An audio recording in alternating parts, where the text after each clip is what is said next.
Kim Jong Un ಈ ಹೆಸರನ್ನ ಕೇಳಿದ್ರೆ ಅಮೆರಿಕ ಕೂಡ ನಡುಗುತ್ತೆ.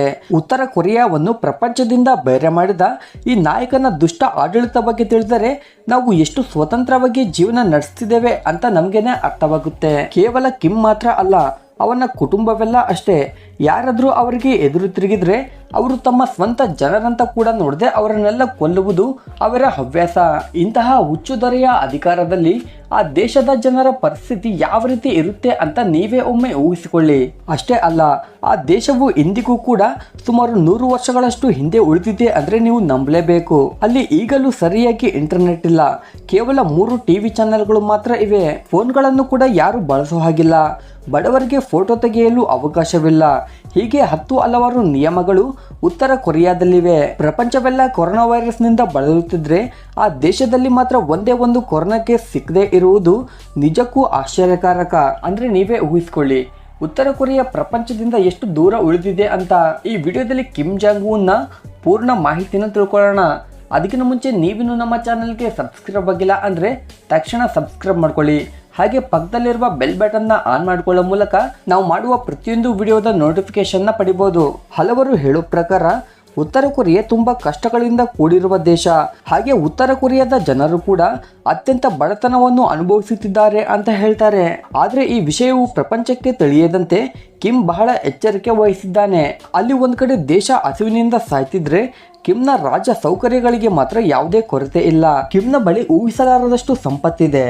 ಇದರಿಂದ ಅವನು ಪ್ರಪಂಚದ ಯಾವ ದೇಶದ ನಾಯಕನು ಕೂಡ ಅನುಭವಿಸದ ವೈಭವದ ಜೀವನವನ್ನು ಅನುಭವಿಸುತ್ತಿದ್ದಾನೆ. ಈತ ತನ್ನ ಸಂತೋಷಕ್ಕಾಗಿ ಸುಮಾರು 2000 ಮಹಿಳೆಯರನ್ನು ಒಳಗೊಂಡ ಒಂದು ಪ್ಲೆಜರ್ ಸ್ಕ್ವಾಡ್ಗಾಗಿ ಲಕ್ಷಾಂತರ ಡಾಲರ್ಗಳನ್ನು ಖರ್ಚು ಮಾಡ್ತಾನೆ. ಈ ಪ್ಲೆಜರ್ ಸ್ಕ್ವಾಡ್ ಅವನಿಗೆ ಸೇವೆ ಸಲ್ಲಿಸಲು ಯಾವಾಗಲೂ ಸಿದ್ಧವಾಗಿರುತ್ತೆ. ಇಷ್ಟೇ ಅಲ್ಲ, ಈ ಕಿಮ್ ಜಾಂಗ್ ಉನ್ನ ಸಂತೋಷವಾಗಿಡಲು ಪ್ರತಿ ವರ್ಷ 25 ಜನ ಯುವತಿಯರ ತಂಡವು ಕೆಲಸ ಮಾಡುತ್ತೆ ಅಂತ ಒಂದು ವರದಿ ಹೇಳಿದೆ.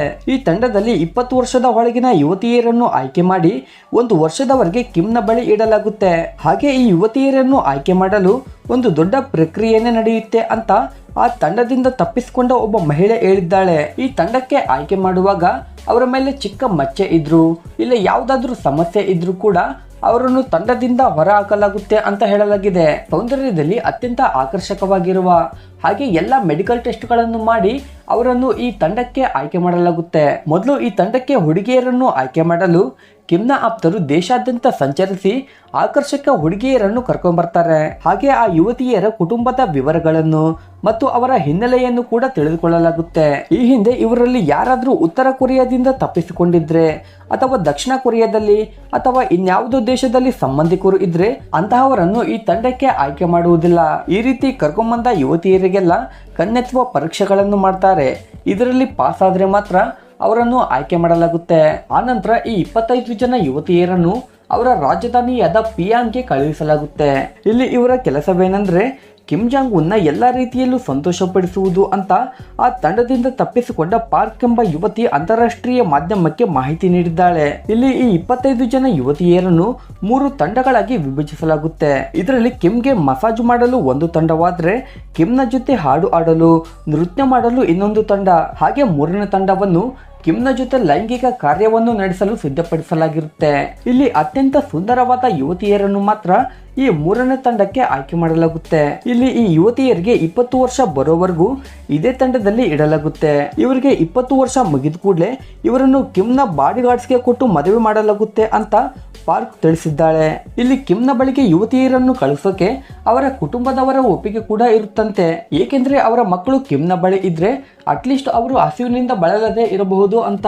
ಈ ಯುವತಿಯರನ್ನು ಆಯ್ಕೆ ಮಾಡಿಕೊಳ್ಳುವ ಪದ್ಧತಿ 1970 ಅಂದ್ರೆ ಕಿಮ್ನ ತಂದೆ ಕಿಮ್ ಜಾಂಗ್ ಇನ್ನ ಕಾಲದಿಂದಲೂ ನಡೀತಿದೆ. ಲೈಂಗಿಕ ಸಂಬಂಧಗಳು ಸಾವಿಲ್ಲದ ಅಮರತ್ವವನ್ನು ನೀಡುತ್ತವೆ ಅಂತ ಈ ಕಿಮ್ನ ಕುಟುಂಬಸ್ಥರೆಲ್ಲ ನಂಬಿದ್ದಾರೆ. ಆದರೂ 2011ರಲ್ಲಿ ತನ್ನ 70ನೇ ವಯಸ್ಸಿನಲ್ಲಿ ಈ ಕಿಮ್ ಜಾಂಗ್ ಉನ್ನ ತಂದೆ ಮರಣ ಹೊಂದುತ್ತಾನೆ. ಇವನ ಮರಣದ ನಂತರವೂ ಈ ಸ್ಕ್ವಾಡ್ ಇನ್ನೂ ಮುಂದುವರೆದು ಕಿಮ್ ಜಾಂಗ್ ಉನ್ನ ದುಷ್ಕೃತ್ಯಗಳಿಗೆ ಯುವತಿಯರನ್ನು ಬಲಿ ಮಾಡುತ್ತಲೇ ಇದೆ. ಆದರೆ ಇಷ್ಟು ದಿನಗಳ ಕಾಲ ಆ ದೇಶವನ್ನು ಕಾಡಿದ ಕಿಮ್ ಜಾಂಗ್ ಉನ್ ಆರೋಗ್ಯ ಸಮಸ್ಯೆಯಿಂದ ಬಳಲುತ್ತಿದ್ದಾನೆ ಅಂತ ತಿಳಿದು ಆ ದೇಶದ ಜನರೆಲ್ಲ ಸಂತೋಷ ಪಟ್ಟಿದ್ರು. ಈ ರೀತಿಯಾದ್ರೂ ಅವನ ಕಾಟ ತಪ್ಪುತ್ತೆ ಅಂತ ಅಲ್ಲಿನ ಜನರೆಲ್ಲ ಕಾಯ್ತಿದ್ರು. ಆದ್ರೆ ನಾನು ಕ್ಷೇಮವಾಗಿದ್ದೇನೆ ಅಂತ ಅವನು ಮತ್ತೆ ಕಾಣಿಸಿದ್ದು ಎಲ್ಲರನ್ನು ಬೇಸರಕ್ಕೆ ತಳ್ಳಿದೆ. ಈಗ ಕಿಮ್ನ ಆರೋಗ್ಯವನ್ನು ಸುಧಾರಿಸಲು ಅಲ್ಲಿನ ಅಧಿಕಾರಿಗಳು ತುಂಬಾ ಶ್ರಮ ಪಡ್ತಿದ್ದಾರೆ. ಹಾಗೆ ಅವನಿಗೆ ಚಿಕಿತ್ಸೆ ನೀಡಲು ವಿದೇಶದಲ್ಲಿರುವ ಹಲವಾರು ವೈದ್ಯರನ್ನು ಸಂಪರ್ಕಿಸಲಾಗ್ತಿದೆ. ಕಿಮ್ಗೆ ಇರುವ ರೋಗವನ್ನು ಕಡಿಮೆ ಮಾಡಲು ಅಲ್ಲಿನ ಅಧಿಕಾರಿಗಳು ಹಲವಾರು ಮೆಡಿಸಿನ್ಸ್ ನ ಹುಡುಕ್ತಿದ್ದಾರೆ ಅಂತ ದಕ್ಷಿಣ ಕೊರಿಯಾದ ಗುಪ್ತಚರ ಸಂಸ್ಥೆ ಮಾಹಿತಿ ನೀಡಿದೆ. ಅಷ್ಟಕ್ಕೂ ಕಿಮ್ಗೆ ಇರುವ ರೋಗ ಏನಂದ್ರೆ ಈ ಕಿಮ್ ಅತಿಯಾದ ಮದ್ಯಪಾನ ಮತ್ತು ಧೂಮಪಾನದಿಂದ ನಿದ್ರಾಹೀನ ಸಮಸ್ಯೆ ಹಾಗೆ ಅತಿಯಾದ ಆರೋಗ್ಯ ಸಮಸ್ಯೆಯಿಂದ ಬಳಲುತ್ತಿದ್ದಾನೆ ಅಂತ ಮಾಹಿತಿ ತಿಳಿದಿದೆ. ಇವನ ಸಂಪೂರ್ಣ ಆರೋಗ್ಯವು ಈ ಮದ್ಯಪಾನದಿಂದ ಹದಗೆಟ್ಟಿದೆ. ಇವನು ಮದ್ಯಪಾನಕ್ಕೆ ಗುಲಾಮನಾಗಿದ್ದಾನೆ. ಇವನು ಬೆಳಿಗ್ಗೆ ಎದ್ದ ಕೂಡಲೇ ಈ ಮದ್ಯದಿಂದಲೇ ತನ್ನ ದಿನವನ್ನು ಪ್ರಾರಂಭಿಸ್ತಾನೆ. ಇವನು ಒಂದೇ ದಿನದಲ್ಲಿ 10 ಬಾಟಲ್ಗಳಷ್ಟು ವೈನ್ ನ ಕುಡಿತಾನೆ. ಇವನಿಗೆ ವಿದೇಶಿ ಎಣ್ಣೆ ಅಂದ್ರೆ ತುಂಬಾ ಇಷ್ಟವಂತೆ. ಒಂದು ವರದಿ ಪ್ರಕಾರ ಈ ಕಿಮ್ ಜಾಂಗ್ ಉನ್ ಒಂದು ವರ್ಷದಲ್ಲಿ ವಿದೇಶದಿಂದ ಬರುವ ಮದ್ಯಕ್ಕಾಗಿ $1 ಮಿಲಿಯನ್ ಖರ್ಚು ಮಾಡುತ್ತಾನೆ. ಅಂದ್ರೆ ಭಾರತೀಯ ಕರೆನ್ಸಿಯಲ್ಲಿ 22 ಕೋಟಿ ರೂಪಾಯಿಗಳು. ಹಾಗೆ ಅವನಿಗೆ ಅತ್ಯಂತ ಇಷ್ಟವಾದ ಆಲ್ಕೋಹಾಲ್ ರಷ್ಯಾದ ಬಾಲ್ಟಿಕ್ ವಾಟ್ ನಿಂದ ಬರುತ್ತೆ. ಇದರ ಜೊತೆಗೆ ಇವನು ಸಿಗರೆಟ್ ಕೂಡ ಸೇರ್ತಾನೆ. ಒಂದು ಪ್ಯಾಕೆಟ್ ಸಿಗರೆಟ್ ನ ಬೆಲೆ $22 ಇರಬಹುದು. ಇವು ಕೂಡ ವಿದೇಶಗಳಿಂದಲೇ ಬರುತ್ತವೆ. ಈ ಕಿಮ್ ನ ಬಳಿ ಕೆಲಸ ಮಾಡಿದ ಶಾಪ್ ಕೆನ್ಸಿ ಮಾತನಾಡುತ್ತಾ ಈ ಕಿಮ್ ಅತ್ಯಧಿಕ ಕ್ಯಾಲರಿಗಳಿರುವ ಆಹಾರವನ್ನು ತಿನ್ನಲು ಆಸಕ್ತಿ ತೋರುತ್ತಾನೆ ಅಂತ ಹೇಳಿದ್ದಾರೆ. ಇವನು ಮುಖ್ಯವಾಗಿ ವಿಶ್ವದ ಅತ್ಯಂತ ಐಷಾರಾಮಿ ಆಹಾರವನ್ನು ತಿನ್ನುತ್ತಿದ್ದನು. ಫೈವ್ ಗ್ರಾಸ್ ಅನ್ನು ಕೂಡ ಹೆಚ್ಚಾಗಿ ತಿನ್ನುತ್ತಿದ್ದನು. ಜೊತೆಗೆ $22,000 ಮೌಲ್ಯದ ವಾಗ್ಯೂ ಅಂದ್ರೆ ಗೋಮಾಂಸ ಕೂಡ ತಿನ್ನುತ್ತಿದ್ದ. ಕ್ರಿಸ್ಟಲ್ ಶಾಂಪೇನ್, ಗಾರ್ಜಿಯಸ್ ಕೋಪ್ ಸ್ಟಿಕ್, ಎಮೆಂಟಲ್ ಚೀಸ್ಗಳನ್ನು ಹೆಚ್ಚಾಗಿ ತಿನ್ನುತ್ತಿದ್ದ. ಮುಖ್ಯವಾಗಿ ಚೀಸ್ ಮತ್ತು ವೈನ್ ಇಲ್ದಿದ್ರೆ ಇವನಿಗೆ ರಾತ್ರಿ ನಿದ್ದೆ ಕೂಡ ಬರ್ತಿರ್ಲಿಲ್ವಂತೆ. ಅಮೆರಿಕದ ಪ್ರಮುಖ ವೈದ್ಯ ತಜ್ಞರೊಬ್ಬರು ಕಿಮ್ನ ಆರೋಗ್ಯ ಮತ್ತು ಆಹಾರ ಪದ್ಧತಿಗಳ ಬಗ್ಗೆ ಮಾತನಾಡ್ತಾ ದೇಹದ ತೂಕಕ್ಕಿಂತ 4 ಪಟ್ಟು ಕೊಬ್ಬಿರುವವರಿಗೆ ಹೃದಯಾಘಾತ ಆಗುವ ಸಾಧ್ಯತೆ ಹೆಚ್ಚಿರುತ್ತೆ. ಕಿಮ್ ಸಮತೋಲನದ ಆಹಾರದ ಬದಲು ತನಗೆ ಇಷ್ಟವಾದ ಆಹಾರವನ್ನು ತಿನ್ನುವುದರಿಂದ ಹೃದಯದ ಸಮಸ್ಯೆಗಳು ಬರಬಹುದು ಅಂತ ಈ ವೈದ್ಯರು ಹೇಳಿದ್ದಾರೆ. ಕಿಮ್ನ ಆಹಾರ ಪದ್ಧತಿ ಬಗ್ಗೆ ಕೇಳಿದ್ರೆ ಆ ದೇಶದ ಜನರು ಕೂಡ ಉತ್ತಮ ಆಹಾರ ಮತ್ತು ಉತ್ತಮ ಆರೋಗ್ಯದೊಂದಿಗೆ ಜೀವಿಸ್ತಿದ್ದಾರೆ ಅಂತ ನಾವೆಲ್ಲ ಅನ್ಕೋತೀವಿ. ಆದ್ರೆ ಪ್ರಪಂಚದಲ್ಲಿ ಪೌಷ್ಟಿಕ ಆಹಾರ ಕೊರತೆಯಿಂದ ಬಳಲುತ್ತಿರುವ ಜನರಲ್ಲಿ ಉತ್ತರ ಕೊರಿಯಾ ಜನರು ಕೂಡ ಸೇರಿದ್ದಾರೆ. ಅಲ್ಲಿ ಶ್ರೀಮಂತರಿಗಿಂತ ಬಡವರ ಸಂಖ್ಯೆನೇ ಜಾಸ್ತಿ. ಹಾಗೆ ಉತ್ತರ ಕೊರಿಯಾದಲ್ಲಿ ಪ್ರತಿಯೊಬ್ಬರು ಶಿಕ್ಷಣವನ್ನು ಪಡೆಯಲೇಬೇಕು. ಇಲ್ಲಿ ಶಿಕ್ಷಣ ಅನ್ನೋದು ಸಂಪೂರ್ಣ ಉಚಿತವಾಗಿದೆ. ಅಲ್ಲಿನ ಪುಸ್ತಕಗಳಿಗೆ ತಮ್ಮದೇ ಆದ ವಿಶೇಷತೆ ಇದೆ. ಈ ದೇಶದ ಪುಸ್ತಕಗಳಲ್ಲಿ ಕಿಮ್ ಜಾಂಗ್ ಉನ್ ಕುಟುಂಬಸ್ಥದ ಇತಿಹಾಸವನ್ನು ಹೆಚ್ಚಾಗಿ ಹೇಳಲಾಗುತ್ತೆ. ಉತ್ತರ ಕೊರಿಯಾ ದೇಶವು ಅತ್ಯಂತ ಶಕ್ತಿಶಾಲಿ ಮತ್ತು ಸುರಕ್ಷಿತ ದೇಶವೆಂದು ಹಾಗೆ ಪಾಶ್ಚಿಮಾತ್ಯ ದೇಶಗಳು ತಮ್ಮ ಶತ್ರುಗಳೆಂದು ಅಲ್ಲಿನ ಮಕ್ಕಳಿಗೆ ಚಿಕ್ಕ ವಯಸ್ಸಿನಿಂದಲೇ ಬ್ರೈನ್ ವಾಶ್ ಮಾಡಲಾಗುತ್ತೆ. ಫ್ರೆಂಡ್ಸ್, ನಾನೊಂದು ವಿಷಯವನ್ನು ಹೇಳಿದ್ರೆ ನೀವು ನಿಜವಾಗ್ಲೂ ಆಶ್ಚರ್ಯವಾಗ್ತೀರಾ.